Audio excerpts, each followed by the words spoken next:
Olá, estamos começando mais um Farofa Crítica, um programa onde pensar é o nosso principal ingrediente. A cada programa, intelectuais, ativistas, artistas e outros arteiros comentam sobre temas contemporâneos. Farofa Crítica é uma produção do CELAC, em parceria com o Departamento de Jornalismo e Divulgação da ECA USP e apoio do Instituto de Estudos Avançados, o IEA da USP.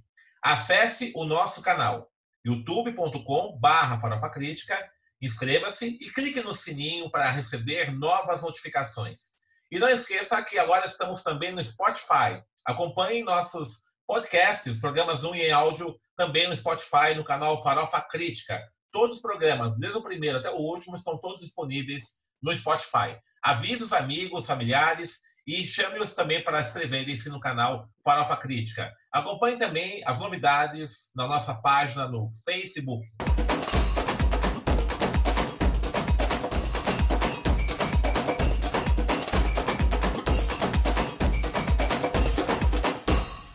E o Farofa Crítica de hoje recebe Márcio Farias. Márcio Farias é membro do NUTAS, Núcleo de Estudos sobre Trabalho e Ação Social da PUC São Paulo, do NEPAFRO, Núcleo de Estudos e Pesquisa Afro-Americanos, e é professor convidado também no curso de Etnicidades e Cultura e Educação do CELAC ECA USP. Márcio, obrigado por ter aceito o nosso convite, né? Você trabalhou um tempo no Museu Afro e se retirou. Que tipo de trabalho você realizava lá, né, no Museu Afro? Conta pra gente aí um pouco, né, essa experiência sua. Saudações, professor Denis. Uma honra falar com o senhor. O senhor é um mestre. Sim, de fato. Eu trabalhei quase 10 anos no Museu Afro Brasil. Eu comecei trabalhando na educação, então atendia grupos e fiquei nessa função por quase 6 anos. Depois eu comecei a compor a coordenação desse mesmo núcleo, então pensava as estratégias de parcerias do núcleo de educação, desenvolvia projetos com professores e, por fim, trabalhei numa parte de desenvolvimento de projetos, programas de extensão, que era uma das tarefas que eu tinha na parte de desenvolvimento institucional. Então, foram 10 anos atuando no Museu Afro Brasil em alguns setores.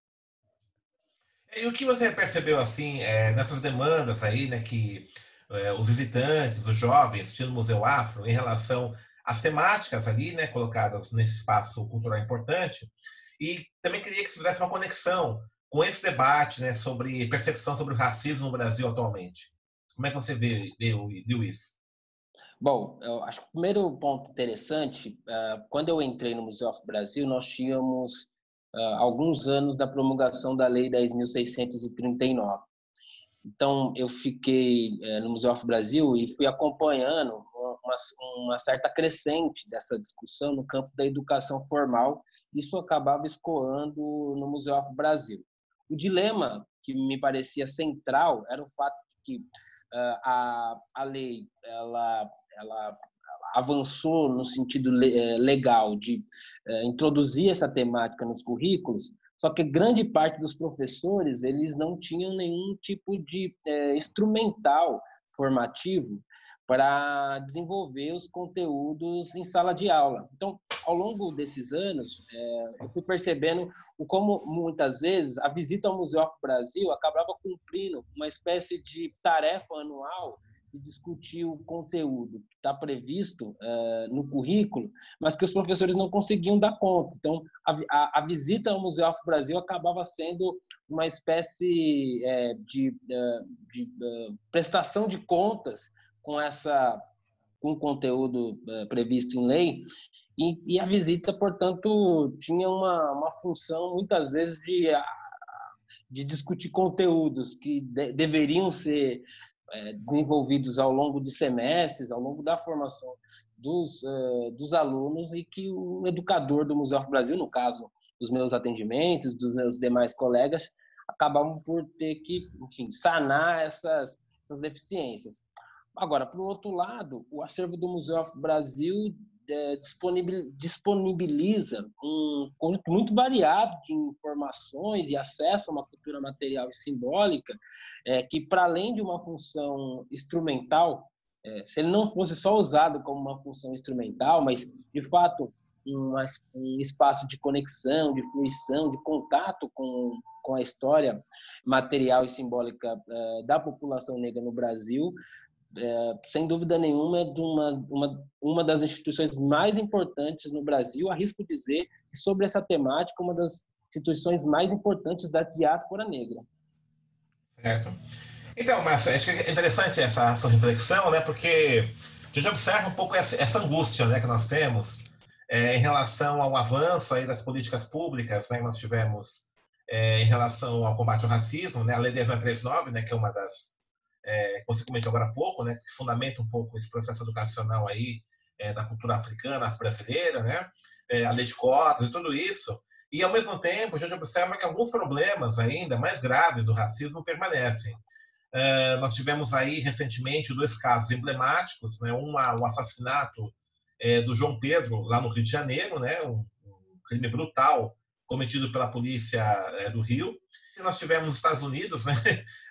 Um caso semelhante da polícia ali estrangulando, né, um jovem negro lá em Minneapolis, né? Então, são situações muito complexas, né, que a gente vai observando a dificuldade do enfrentamento desse racismo, não obstante esses avanços aí das políticas públicas, né? No Brasil, de forma mais recente, os Estados Unidos já tem um histórico aí de pouco mais de 50 anos de ação afirmativa.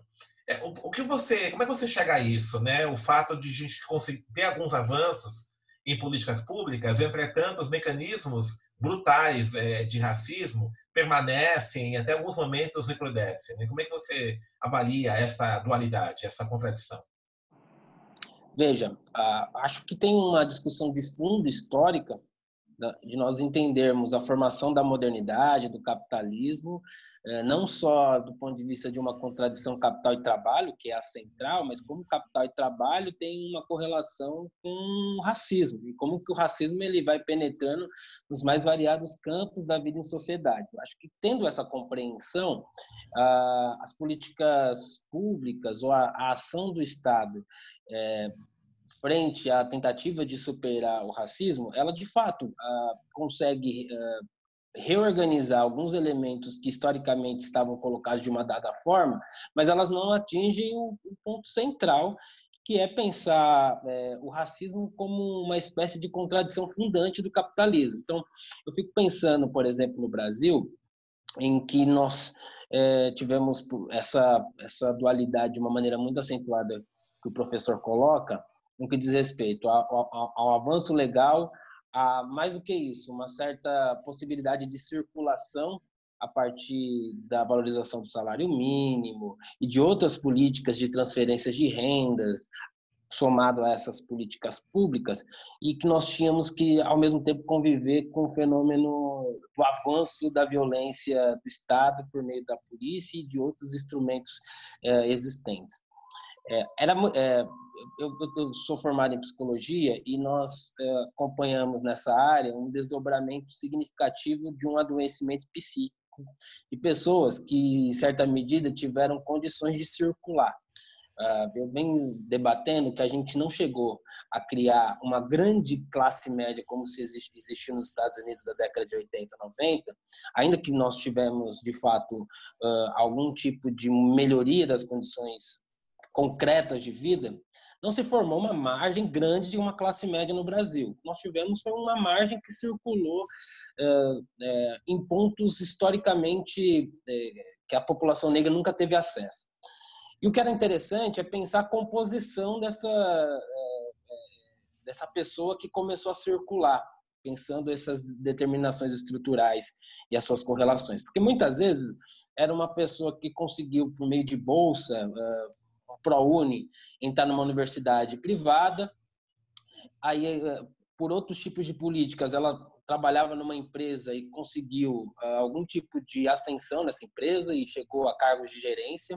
Então ela conseguia pessoalmente, pelo seu salário, algum tipo de circulação, mas ela pertencia, na mesma família, você tinha um irmão preso, um primo que foi assassinado, uma outra irmã com 3, 4 filhos, e eu não estou fazendo uma análise moral dessa circunstância, estou fazendo uma descrição do fenômeno. Então, essa pessoa que tinha, portanto, essa mobilidade, ela tinha que lidar na sua família, não é uma abstração, um fenômeno estrutural, ela tinha que lidar na sua própria família com essas fraturas da formação histórica nacional. Então, e eu acho que setores do movimento negro se distanciaram de discussões estruturais e que não legou, portanto, para essas pessoas que conseguiram algum tipo de ascensão, instrumental, palavras, signos, para conseguir entender melhor o que estava acontecendo, né? Contribuições críticas. E por que você acha que houve esse afastamento desse debate estrutural, né? Você acha que é uma certa ilusão das possibilidades de transformação no capitalismo? Acho que há de um lado, uma ascensão do que nós chamamos dos estudos pós-modernos. Estudos pós-modernos diz muito, mas não diz nada, é uma espécie de espírito do tempo. Mas há um certo avanço de um conjunto de estudos que, ao longo da década de 60, 70, nos Estados Unidos, na Europa, sobretudo na França, produzidos por uma classe média, foram se distanciando de temas centrais.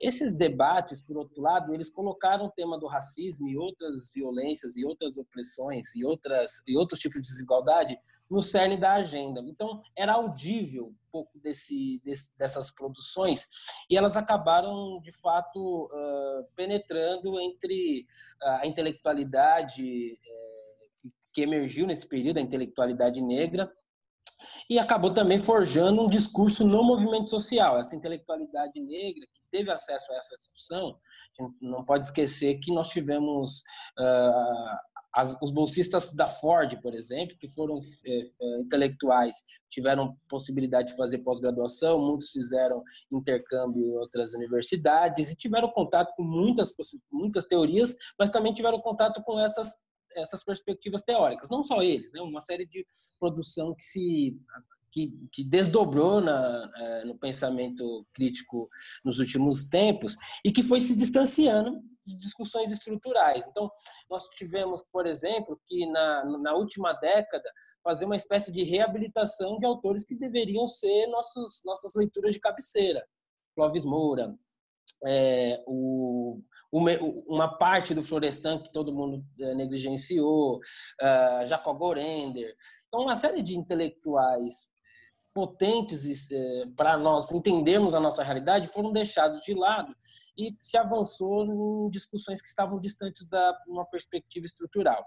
Acho que esse é um aspecto importante, porque isso foi absorvido pelo movimento social e a gente percebeu que esse movimento social, que era quem em alguma medida tocava essas discussões, não percebeu que Estado, políticas públicas são instrumentos que são contingências históricas, eles não são necessariamente possibilidades de transformações radicais. A gente confundiu processos de transformações radicais com contingências históricas. Eu acho que ali esse é um ponto que, de uma maneira geral, o movimento social falhou ao não conseguir possibilitar para a população negra um arcabouço crítico de compreensão da realidade. E isso desdobrou em problemas estruturais. Então, a gente não conseguia...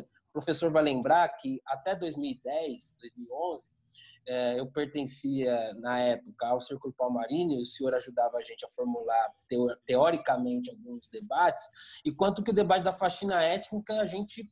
no Círculo Palmarino, a gente teve muita dificuldade de fazer essa discussão com os setores do movimento negro. Porque eu lembro que em 2010, 2011, 2012, pautas culturais, como de figuras importantes que a gente reverencia, mas ao invés de discutir genocídio, nós estávamos discutindo centenários de artistas, e isso afligindo grande parte da população negra. A população negra, de forma geral, viveu certos dilemas. E esses dilemas se refletiram num certo avanço do conservadorismo no seio da população de forma geral e no seio da população negra. Eles precisavam de respostas para algumas contingências da vida e, em certa medida, esse setor capturou essa dimensão mais imediata e deu respostas. São respostas que a gente sabe que são populistas, contingentes, mas conseguiram capturar dimensões do cotidiano. Violência, a pobreza que também se apresentava, né? O consumo exacerbado começou a levar um endividamento das famílias. As famílias negras começaram a se endividar. Então, todos esses fenômenos que a gente foi se distanciando, o problema é muito menos eles emergirem da forma como ele emergiu, mas eles emergirem como surpresa. Porque nós estávamos negligenciando essas discussões em detrimento de discussões estruturais. Então, é um cenário complexo, professor. A gente tem desafios que não são fáceis agora de pensar. Não é só ir fazer trabalho de base, né? O que a gente vai conversar com essa população? É uma coisa interessante que você está colocando agora, né? Por exemplo, nós estamos aí no meio de uma pandemia, né? Uma situação muito complicada. Está tendo um avanço aí do coronavírus às periferias, né? Muita gente morrendo e tal. E no bojo dessa situação, estava observando um pouco nas redes sociais essa discussão, a discussão sobre o Big Brother Brasil, isso em abril, né? Do Babu, da Thelma, né? E pessoas militantes do movimento negro, né? Que é um pouco isso, né? Para essa grande preocupação, né? Quem ia vencer o Big Brother Brasil, até uma discussão até bizarra, quem é mais negro, Babu ou Thelma, né? Vai ter esse debate. Isso é produto disso que você está colocando agora, né? De um deslocamento do debate para essa questão da visibilidade midiática, da celebridade, da busca de uma celebridade, tudo isso? Sim, esse é um reflexo, eu acho que essa discussão, por exemplo, o movimento negro ao longo do século XX fez uma das elaborações mais consistentes de toda a discussão de enfrentamento ao racismo, que foi a discussão de pensar pretos e pardos diante de uma unidade. E um dos reflexos do rebaixamento teórico contemporâneo da discussão sobre relações raciais é uma divisão em torno dessa discussão. E é tão colorismo, né? Exato, porque essa discussão do colorismo ela ganha força diante da crise econômica nos Estados Unidos e uma disputa por mercado de trabalho, então onde latinos, negros nascidos nos Estados Unidos, negros advindos de outros lugares, por exemplo, o Caribe ou da própria África, estavam ali disputando dimensões muito materiais da vida, e esse pensamento, em alguma medida, desdobra dessa contingência histórica. E a gente absorve de uma maneira bastante irrefletida, e eu não estou negligenciando a importância de certas nuances desse processo, quando a gente pensa relações interpessoais, dimensões subjetivas do processo. A nossa grande dificuldade é fazer essa discussão e voltar para uma discussão complexa de projetos, porque se a gente divide muito concretamente a população negra, os escuros, a petocracia não chegam a 10% da população.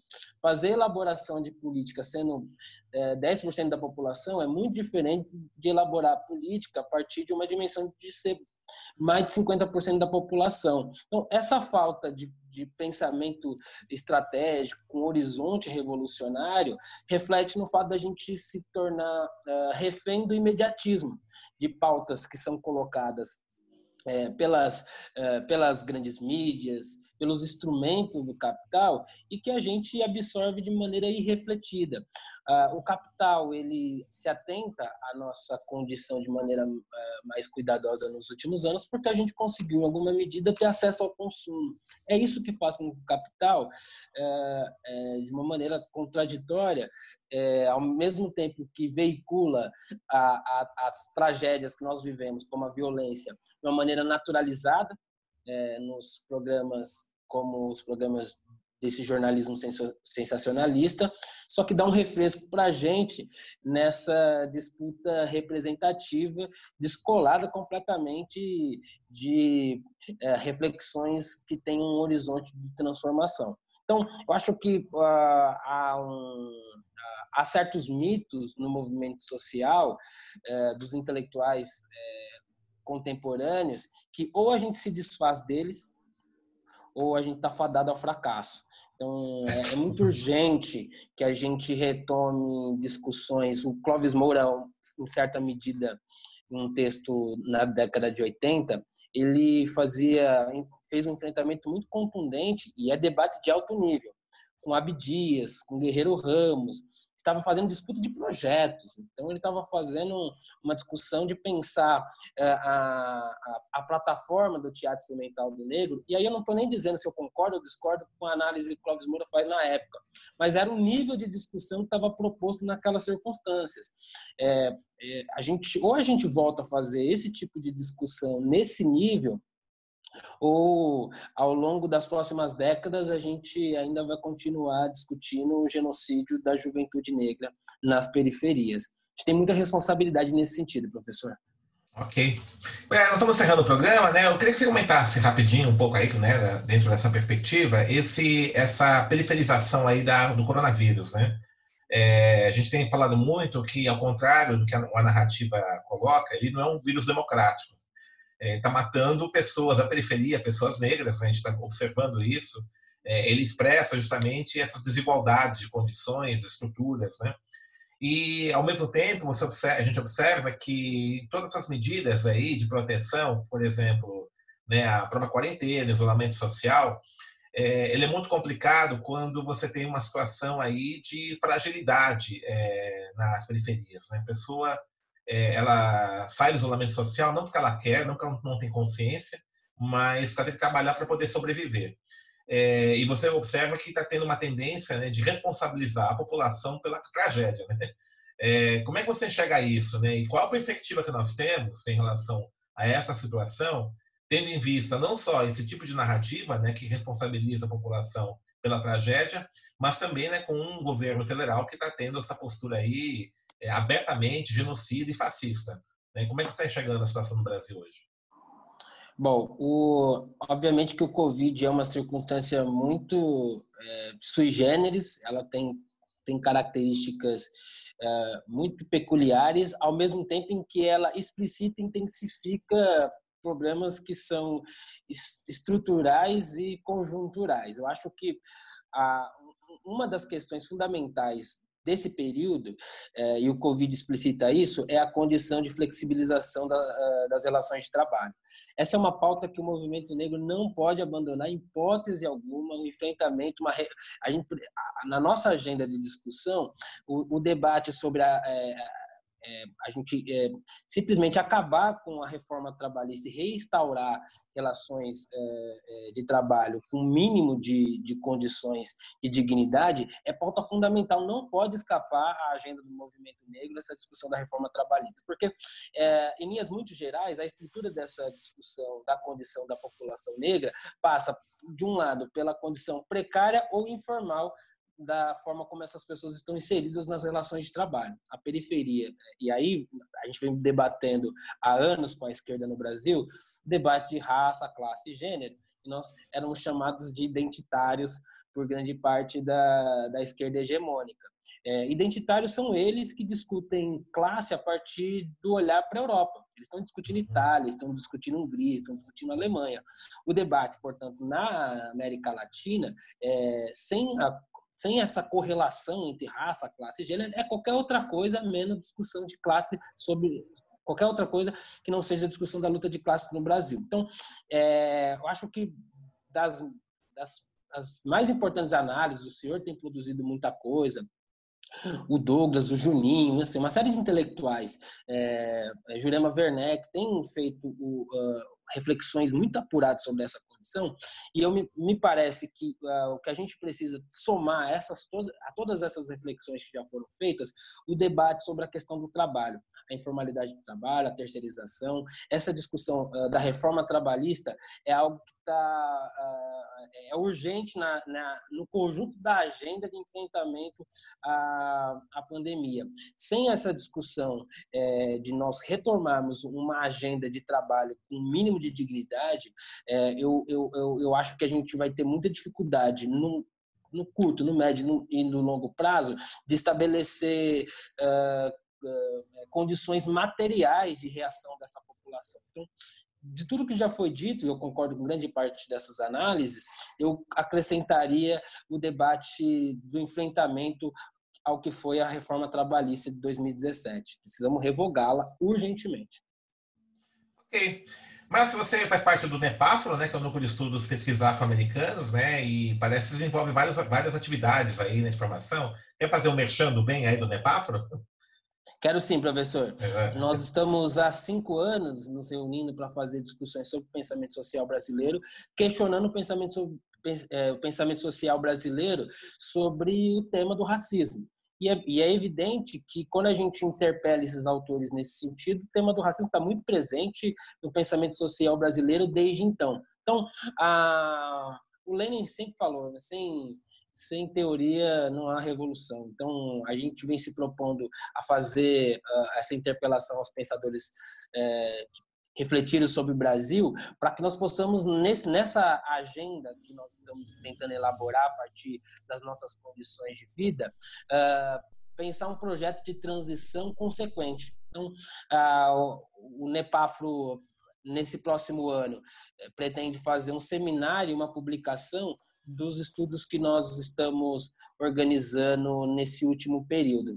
Vem muita coisa boa por aí, eu acho que tem uma juventude de intelectuais preocupados com o futuro do Brasil e podem nos ajudar a encontrar caminhos. É um pouco do que o NEPAFRO tem se proposto. E quem quiser conhecer o NEPAFRO, tem um site, página no Face, como é que tem Sim, contato com vocês? o NEPAFRO está conectado, ele está nas redes sociais, tem Facebook, tem o Instagram do NEPAFRO, é só pôr NEPAFRO e seguir, e também tem um site. Nesses espaços são divulgados os textos, vídeos, reflexões desse grupo e também as atividades e publicações. Qual é o endereço do site? nepafro.com? Isso, nepafro.com na internet e também no Facebook. NEPAFRO, é só colocar no Facebook NEPAFRO que já vem a página, no Instagram também. Ok. Então, Márcio, obrigado aí pela sua disposição de atender a gente aqui na entrevista, né? E está convidado para outras vezes, né? E vamos ver se quando acabar a quarentena, a gente faz uma entrevista presencial, que é mais legal, né? Sempre, professor. Sempre bom estar contigo. O senhor é meu mestre. Obrigado. Eu agradeço a sua próxima. presença aí. Até a próxima. Tchau, tchau. Então, estamos encerrando mais um Farofa Crítica, que hoje conversou com o professor Márcio Farias, que é do NUTAS, da PUC São Paulo, do NEPAFRO, e professor convidado do CELAC. Acesse o nosso canal, youtube.com/farofacrítica, inscreva-se e clique no sininho para receber notificações de novos programas. E também acesse ao nosso canal no Spotify para ver os nossos podcasts com os programas já gravados. E para encerrar, uma frase do pensador Zygmunt Bauman. O capitalismo é um sistema parasitário. Como todos os parasitas, pode prosperar durante um certo período, desde que encontre um organismo ainda não explorado que lhe forneça alimento. Um abraço.